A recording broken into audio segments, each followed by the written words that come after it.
గ్రామ అభివృద్ధిలో ప్రజల భాగస్వామ్యం తప్పకుండా ఉండాలని గోపాలపురం ఎమ్మెల్యే మద్దిపాటి వెంకటరాజు అన్నారు. ఏలూరు జిల్లా ద్వారకా తిరుమలలో జరిగిన గ్రామ సభలో ముఖ్య అతిథిగా ఆయన పాల్గొన్నారు. ఆయనతో పాటు మండలంలోని టీడీపీ, జనసేన, బీజేపీ మండల నాయకులు, కార్యకర్తలు, గ్రామస్తులు అధిక సంఖ్యలో ఈ కార్యక్రమానికి హాజరయ్యారు. ఎమ్మెల్యే మద్దిపాటి మాట్లాడుతూ కూటమి ప్రభుత్వం ఏర్పడిన తర్వాత సీఎం నారా చంద్రబాబు నాయుడు, ఉప ముఖ్యమంత్రి పవన్ కళ్యాణ్ గ్రామాల అభివృద్ధి కోసం ప్రత్యేక చర్యలు చేపట్టారని చెప్పారు. గ్రామాలే దేశానికి పట్టుకొమ్మలన్నారు. గ్రామ సభల ద్వారా ప్రజల నుంచి వచ్చే వినతులు స్వీకరించాలన్నారు. ప్రజలు కోరుకున్న పాలన అందించే విధంగా ముందుకు వెళుతున్నట్లు తెలిపారు.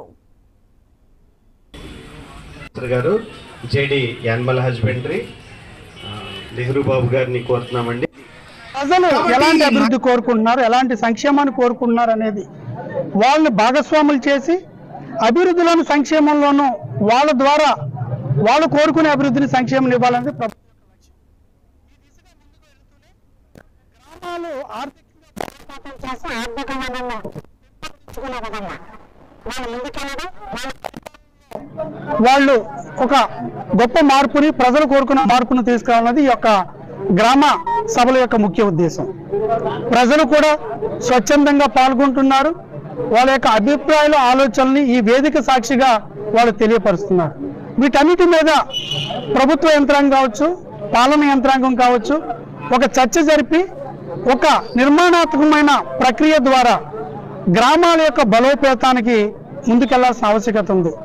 ఇక్కడ గోపాలపురం నియోజకవర్గ ఎమ్మెల్యేగా నా బాధ్యత 85 పంచాయతీల్లో గ్రామ సభల నిర్వహణ ద్వారా వచ్చిన అంశాలని పరిశీలించి ప్రజలు ఏం కోరుకుంటున్నారు, ఎలాంటి సమస్యలు ఉన్నాయి, ఎలాంటి అభివృద్ధిని కోరుకుంటున్నారు, ఎలాంటి సంక్షేమం కోరుకుంటున్నారు అనేది వాళ్ళ యొక్క అభిప్రాయాల్ని, ఆలోచనల్ని క్రోడీకరించి ఒక నిర్మాణాత్మక ప్రక్రియగా ముందుకు తీసుకెళ్లబోతున్నాం. ముందుగా ఇంత మంచి కార్యక్రమానికి అంకురార్పణ జరిపిన ముఖ్యమంత్రి వర్యులు శ్రీ నారా చంద్రబాబు నాయుడు గారికి, ఉప ముఖ్యమంత్రి వర్యులు శ్రీ పవన్ కళ్యాణ్ గారికి ప్రత్యేక అభినందనలు తెలియజేస్తూ ఈ కార్యక్రమాన్ని ముందుకు తీసుకెళ్లడంలో కానీ, పరిపాలన ప్రక్షాళన చేయడంలో కానీ మా వంతు సాయం మేము కూడా చేస్తామని గ్రామీణ స్థాయి నుంచి నియోజకవర్గ స్థాయి వరకు మేమందరం కూడా కలిసి ఒక ఉమ్మడి యొక్క కార్యాచరణతో ముందుకెళ్తామని తెలియజేస్తూ అందరికీ ధన్యవాదాలు. నమస్కారం.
Thank you.